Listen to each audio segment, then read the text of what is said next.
The storm was relentless, pounding against the terminal windows like a chorus of angry spirits.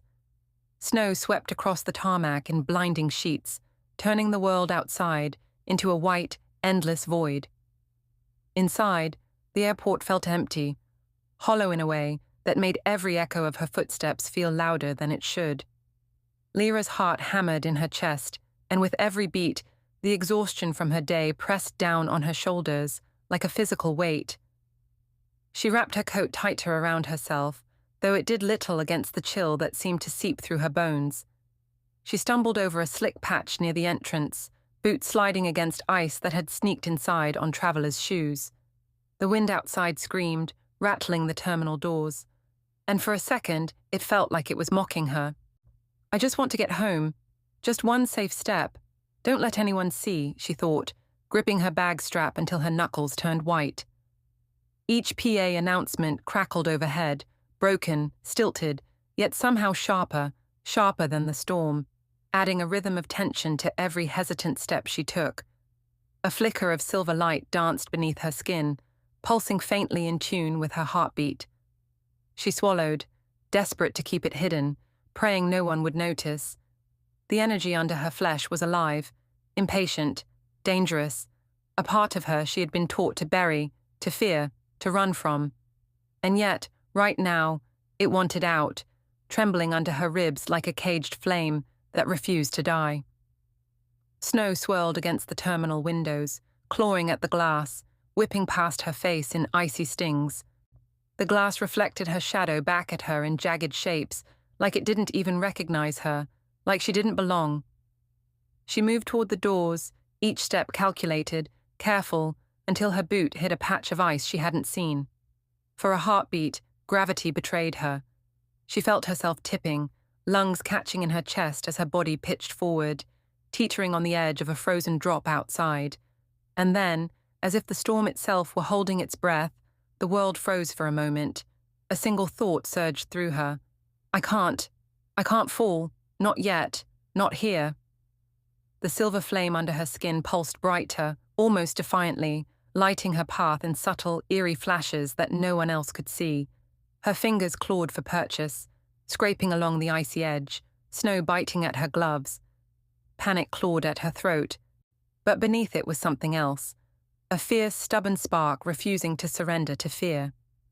If you love stories where strength is feared before it's understood, welcome to Wide Moon Narratives.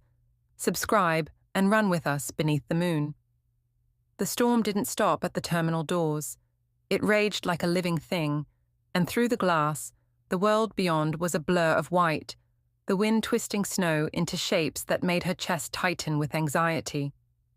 Lyra's hands trembled, the pulse of her silver flame still faintly glowing under her skin, when a voice broke through the chaos, not loud, but calm, measured, and unmistakably commanding. Lyra. Her head snapped toward the source. The name on his lips was like a key turning in a lock she hadn't realized was there, and the world seemed to tilt, the noise of the storm fading into the background. He was there, leaning slightly against the polished edge of the airport lounge. Tall, broad, the kind of presence that made a room bend to him without a single word. His eyes, sharp, piercing, silver-flecked, caught the dim light of the terminal, reflecting a storm of their own.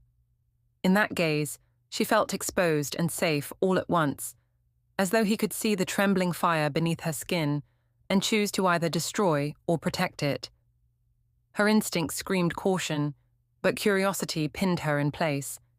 He stepped closer, not abruptly, but with a precision that made her pulse stutter.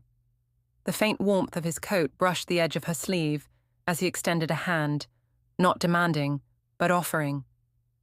"You shouldn't be out there alone. Let me help." His voice carried the weight of someone used to control, used to commanding rooms, boardrooms, even lives. Yet there was an edge of something softer, something she hadn't expected, like a shield behind his authority. Lyra's heart wavered, trapped between fear and a strange, undeniable pull. Every step he took seemed choreographed, deliberate, and yet effortlessly natural. She caught a subtle tilt of his head, a faint smirk playing at the corner of lips that spoke of quiet confidence, of knowing more than anyone should. Snow reflected in the windows behind him, catching in his hair, glinting against his suit, and for a flicker of a second, she could almost imagine him as something more primal, more dangerous than human, a predator with a pulse that matched hers in intensity. The warmth of the lounge, the soft golden glow spilling from hanging lights, contrasted violently with the frozen chaos outside. And in that pocket of safety and tension, Lyra felt herself teetering on the edge of surrendering to something she didn't yet understand. His gaze lingered just a moment too long, just enough for her to feel it in her chest, in the tremor of her breath, in the spark under her skin that refused to hide. He didn't push, he didn't demand it. He simply offered a hand, a presence, a tether in a world gone wild with snow and fear. And that tether, unexpected, dangerous, magnetic, was enough to make her heart skip, her silver flame pulse, and her world tilt ever so slightly toward him. The warmth of the lounge felt almost unreal, a fragile bubble suspended between the storm outside and the pounding in her chest. Lyra's fingers tightened around the edge of her coat, not because of cold, but because memories clawed at her, sharp as the icicles dangling from the terminal roof. She could feel the weight of every glance that had ever judged her, every whisper that had followed her footsteps like a shadow. The bullying, the rejection, it had never been just about being different. It was about being dangerous, about being her. Her silver flame, tiny, flickering, untamed under her skin, had always marked her as other. A rare gift, yes, but one that terrified those who didn't understand it. Her old pack had cast her out, murmuring curses and destruction, leaving her to learn survival alone. Trust had become a luxury she could not afford. Every handshake felt like a gamble, every word like a test she was destined to fail. And yet, here he was, the alpha, the CEO, a man whose presence made the air feel heavier, denser, yet safer at the same time. He didn't flinch at the tremor in her hands, and at the flicker of light dancing beneath her skin. His calmness was almost a physical force, and for the first time in years, Lyra allowed herself to imagine a world where she didn't have to shrink, where she didn't have to hide her own power to survive. She remembered nights shivering in alleys, her coat a thin barrier against the cold, her silver flame pulsing weakly in the dark, as if it sensed she would need it to fight, to run, to defend the fragile hope buried deep inside her. His eyes now held a different kind of fire, steady, knowing, almost like recognition that she was more than the mistakes of her past, more than the fear others had planted in her heart. And yet, guilt curled around her chest. She didn't trust me easily. She didn't deserve hope. The walls she had built for years were thick, cold, and carved from pain and solitude. But he didn't push. He didn't demand it. He simply existed in that space, offering a tether she hadn't realized she needed, someone who could see her and not recoil. Someone who could meet the storm within her without fear. The lull of his presence was dangerous. It made her remember that hope could burn just as fiercely as fear. And in the quiet between the hum of the terminal lights and the howl of the storm outside, Lyra felt the faintest stirrings of something she hadn't allowed herself in years. The possibility that she might not have to be alone.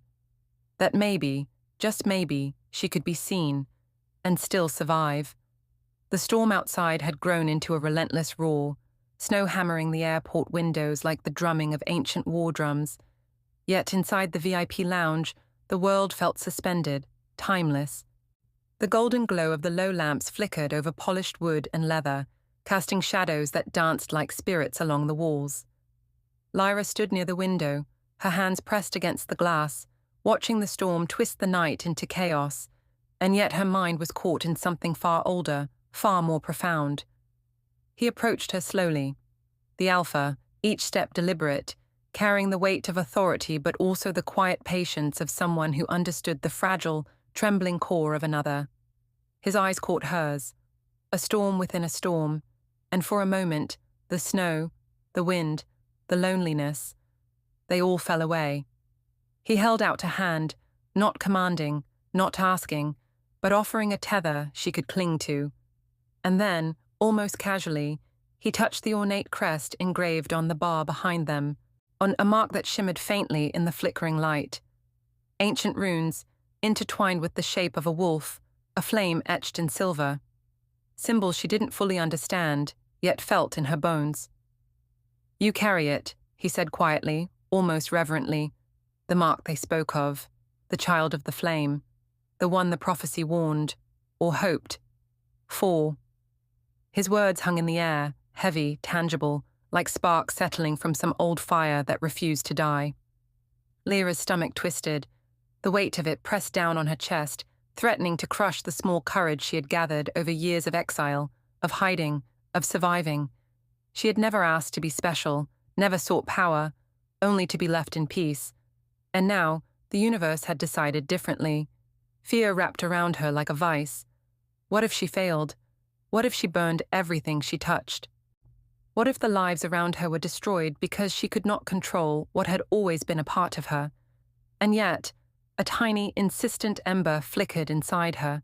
It pulled her forward, whispering of a purpose larger than herself, a destiny carved into the bones of time. She could not yet see the path, but she felt it, undeniable and aching, calling her from the shadows. The Alpha's gaze softened, yet it held the gravity of inevitability. "You do not have to understand it yet," he murmured, "but you will, and when you do, you will either burn with it or burn for it." The words were a promise, a warning, and a key turning in a lock she hadn't known existed. Lyra swallowed hard, her pulse racing, her flame flickering faintly beneath her skin, in sync with the storm outside. In that moment, the storm was no longer just outside the walls. It was inside her, wild, untamed, calling her to rise, to claim what was hers, whether she wanted it or not. And for the first time in her life, fear and hope tangled together in a way that made her heart ache with possibility. The myth had awakened, and the world she had known, small, quiet, safe, would never hold her again.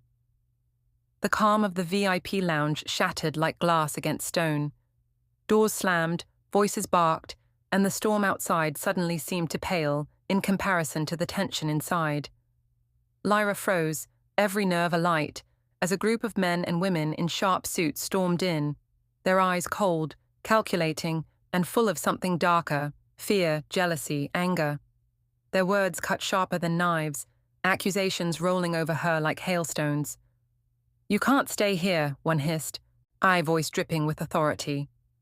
"Your presence, your powers, they're dangerous. You don't belong in this world."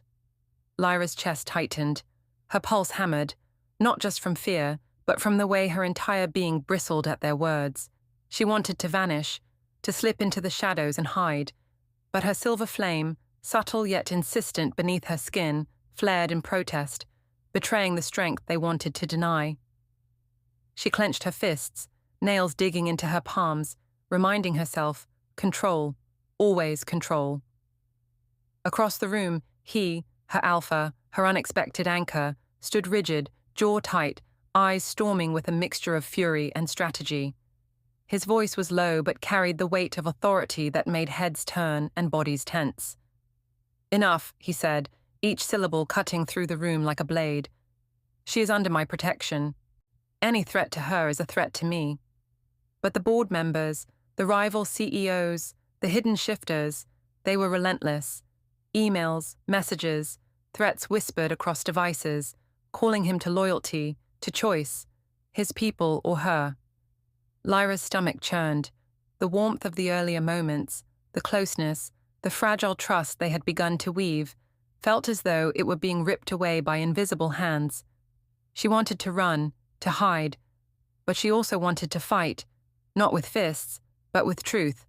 She wanted to show them she was not a mistake, not a danger they could exile without consequence. And in that moment, her eyes met his across the room, and she saw it there. The unspoken vow, the feral promise burning behind his calm, poised exterior. She could feel it. No matter what they threw at her, no matter the warnings, and no matter the fear and doubt pressing like ice against her skin, he would not let them take her. Not completely. And for the first time, even amid chaos, she felt the smallest flicker of hope, that maybe, together, they could survive the storm outside, and the storm rising inside this room. As the threats continued, words sharp as ice shards, Lyra realized she had a choice. Flee now and preserve herself, or stand and let the world see her, in all her fire and defiance. And though her heart screamed with fear, her body and spirit knew the answer.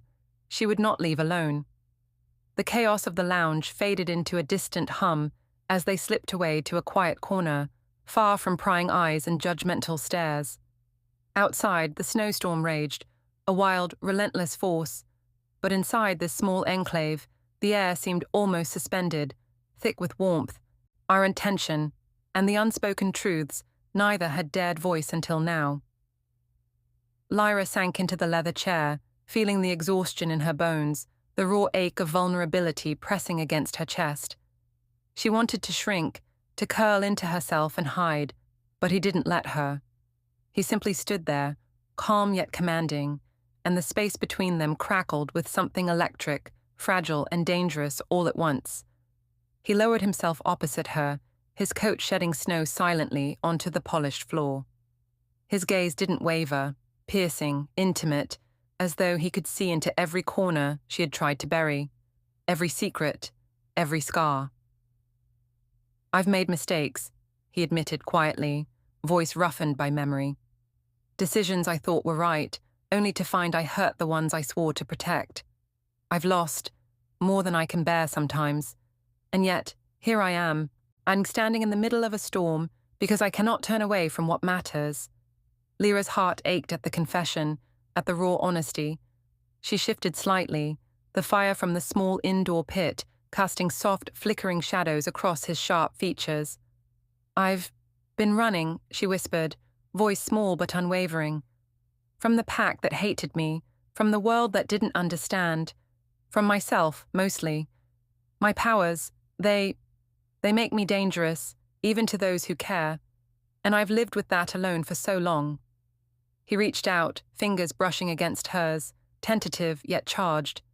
"I see you," he said, low and steady. "All of you. Not just the fire you try to hide, not just the mistakes, the exile, the fear. I see it all, and I'm not afraid." Lyra's breath caught. For a heartbeat, the storm outside seemed to pause, and as though the world itself held its breath.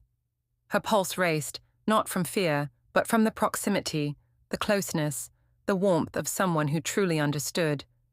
Every instinct screamed caution, yet every shard of hope flickered to life in her chest. Their eyes met, held, and the tension between them swelled, intimate, suffocating, deliciously impossible. Almost imperceptibly, their knees brushed beneath the table. A hand lingered on a shoulder longer than necessary. A glance spoke volumes words could not, and in that charged silence, Lyra realized the truth she had refused to acknowledge. Trust was terrifying, yes, but the alternative, to remain alone, was far more unbearable. The storm outside roared in response to the storm inside, yet for the first time she felt a tether, fragile but real, connecting her to him. The warmth of the firelit corner vanished in a heartbeat. A sharp, echoing gasp sliced through the lounge, followed by a cascade of murmurs, low, fearful, accusatory. Lyra froze, every nerve screaming. She felt it before she saw it, eyes turning, voices rising, the calm bubble of trust shattering like glass underfoot. Someone had spoken her name aloud. Not gently, not with concern, but with the weight of accusation, the venom of betrayal. "Her powers, she's the one the prophecy warned us about." The words struck like knives. Lyra's chest tightened, breath stuttering as panic clawed up her throat. The VIP lounge felt suddenly cavernous, the walls pressing in with the intensity of countless judging eyes. Her hands shook. Her silver flame, that secret core she had spent years hiding, pulsed beneath her skin, a warning and a plea all at once. She wanted to disappear. She wanted to melt into the shadows and vanish, to escape the suffocating horror of exposure. But her legs refused to move, rooted to the floor by fear and disbelief. The council, those faceless authorities, the rival shifters and corporate enemies, all pointed, whispered, and jeered. "Her power will destroy us. She cannot be trusted." Each repetition of the prophecy twisted in her mind like jagged ice, sharp and cold. She had tried to live quietly, to hide the fire that marked her as different, to run from the destiny that had been whispered before her birth, but now the world demanded she choose. Alpha, her unexpected savior, the man whose presence had made her pulse flutter and her walls weaken, stepped forward. Every inch of him radiated command and danger, yet his gaze found hers across the chaos, steady, sour, unwavering. "No," he said, voice low but powerful, cutting through the panic like steel. "She is not your enemy, she is not your weapon, and she is mine to protect." For a heartbeat, disbelief wavered in Lyra's mind. He had chosen her, against the tide of fear and hatred, and the weight of that choice ignited something inside her. Fury, yes, but also clarity. She would not be hidden, she would not be hunted, her fire would not be shamed. A spark, no, a flare, of silver light erupted beneath her skin, visible now in stark pulses that reflected in the wide eyes of every observer. The air thickened, charged with energy, snow from the windows swirling as if drawn to her aura. She didn't fully shift, not yet, but the first glimpse of her true power scorched the room. Chairs rattled, lights flickered, and gasps of terror and awe mingled with the bitter wind screaming against the glass. Lyra's heart pounded, adrenaline and anger coiling in her chest. This was the moment of reckoning. She was no longer the girl who ran, the one who hid, the one afraid of being seen. Every betrayal, every accusation, every fear she had buried came surging to the surface, fused into raw, untamed power. She was fire, she was storm, she was silver flame made flesh, and she would not be denied. The room seemed to shrink around her fury, and even in the panic she felt it. The undeniable pull toward destiny, toward purpose, toward the man who had risked everything to see her as she truly was. And in that moment, as the first tremors of transformation coursed through her, she knew she would never be the same. The world tilted beneath her feet, and snow and panic swirling like a storm she could no longer hide from. She had fled moments ago, fleeing judgment, betrayal, and fear. But now, hearing the roar of chaos outside the VIP lounge, Lyra knew running would no longer save anyone. The terminal shivered under the assault of rival shifters, their claws scraping, their growls vibrating in the air, and the humans inside, helpless, terrified, scattered like leaves in the wind. And then she saw him, Alpha, standing between her enemies and the innocents, every muscle tense, jaw set, but for the first time, visibly strained. A predator alone, facing more than he could handle. Her chest tightened, fear coiling into a furnace of fury, and she knew with brutal certainty she would not be a sacrifice. Her hands ignited first, subtle at first, tendrils of silver fire flickering under her skin, unseen but alive. And then, with a roar she hadn't known she could summon, it spilled outward, bright and fierce, illuminating the snow swirling against the glass walls. The terminal groaned, the floor cracking as if recognizing her awakening power. Light danced in jagged streaks, reflecting off the icy patches outside, painting her in silver and gold. She felt the pulse of her ancestors, their voices threading through her mind, urging her forward. Claim it, own it, let the world see. She shifted, body elongating, muscles reshaping, fur flashing silver in the unnatural light, eyes glowing with a primal fire that made the attackers hesitate. Even the Alpha, though unsurprised by her potential, paused, awe and relief mingling in his gaze.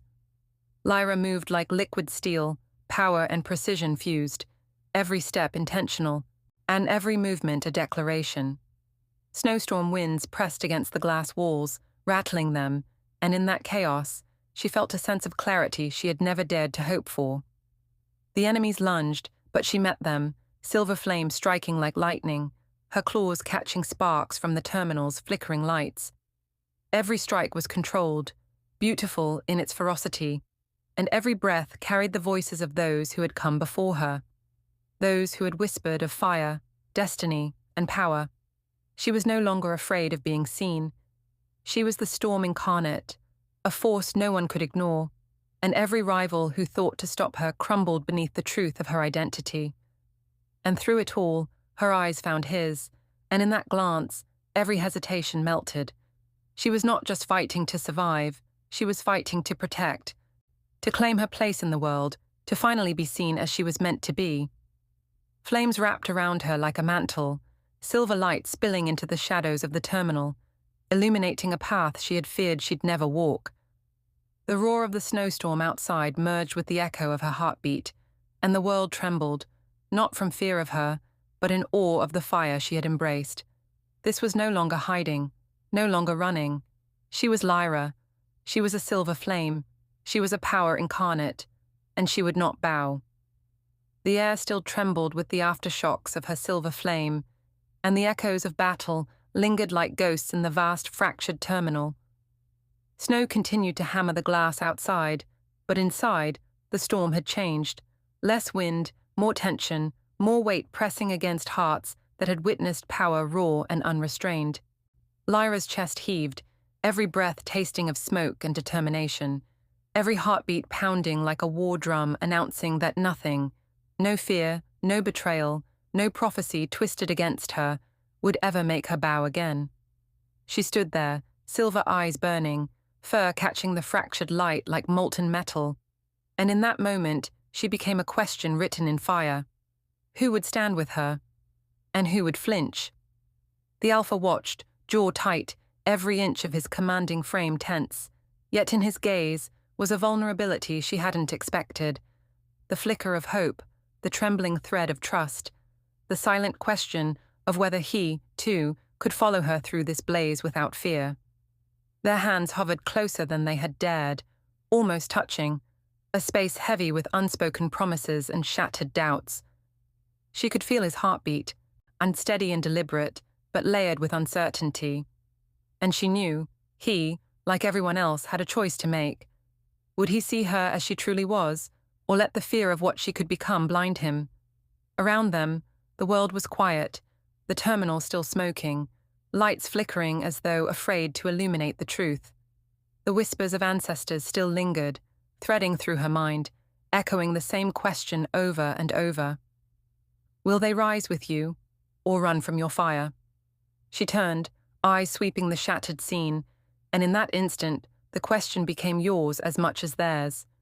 Would you have chosen her, or feared her too? Is she a hero, or just a girl cursed with too much fire? If this story lit something inside you, subscribe to Wide Moon Narratives. Here, we tell tales that burn beneath the moon, and the night is only just beginning. Even as the chaos settled, even as the silver light faded from the terminal's shattered glass, and the snowstorm outside began to ease, the ground beneath her feet shivered, as though the earth itself were warning her that the night was far from over. Lyra's boots sank slightly into the fractured tile, and a low hum ran through her bones, a resonance older than any storm, older than the city, older than the pack itself. The hairs on her arms bristled, not from cold, not from fear, but from something deeper, something that whispered from the shadows where eyes no one could see were watching. Alpha's presence was beside her now, protective, resolute, but even he paused, sensing it, the subtle tremor beneath the steel and glass floor, the unsteady pulse of the unseen. His hand brushed hers. A grounding touch, but neither of them spoke. Words felt small here. There were only signals, echoes, and the raw awareness that what had been fought for tonight was merely the first act of a far larger story. A shadow moved at the edge of the terminal, flickering just beyond the broken lights, and a voice, soft, haunting, impossibly old, slithered through the air, curling around her ears like smoke. She is not the only one. Lyra's silver flame flickered, sensing the weight of destiny, sensing the presence of another who had waited in silence, patient and unseen, until now. The Alpha stiffened beside her, jaw tightening, eyes scanning every corner, every reflection, every darkened space where threats could emerge. The wind outside howled again, sharper this time, slicing through the remaining warmth of the lounge, carrying whispers that seemed half human, half wolf, voices promising that the true reckoning was yet to come. Lyra's heart pounded, not with fear, not entirely, but with anticipation, a storm gathering inside her chest, a pulse in time with the world's own tremor. And she knew, as did he, that nothing they had faced so far was the final trial. The true alpha hasn't risen. Yet. And with that, the snow outside blotted out the terminal lights, shadows deepened, and the silence pressed in, leaving only the promise that the story was far from over. Lyra turned, silver eyes sharp, chest heaving, muscles ready, fire coiled within her like a heartbeat of its own. The hunt had only begun.